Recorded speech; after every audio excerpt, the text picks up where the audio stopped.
ہوں سب سے پہلے اویس بھائی کے گروپ کو اور یہاں کے مقامی جو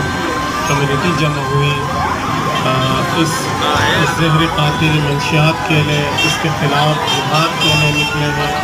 ہم چکرا بورڈ کی طرف سے بھی یہی احتساب کے ساتھ منشیات کا مسئلہ صرف ابراہیم حیدری کا نہیں ہے، منشیات پوری کراچی کے اندر ہے، چکرا بورڈ میں بھی ہے، لانڈی میں بھی ہے، ہر جگہ میں، ہر ضلع میں، اور ہم سب نے مل کے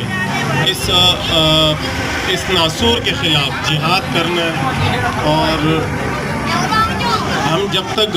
آپس میں ایک نہیں ہوں گے اور یہ ہماری محلوں میں جیسے آتے ہیں، ہم نے سب نے مل کے اس کو اپنے محلوں سے نکالنا ہے، ان کے خلاف جہاد کرنا ہے۔ یہ ایک جہاد ہے، ہم نے اپنے آنے والی نسلوں کو بچانا ہے اس سے۔ تو میں یہاں کی جو کمیٹی ہے اور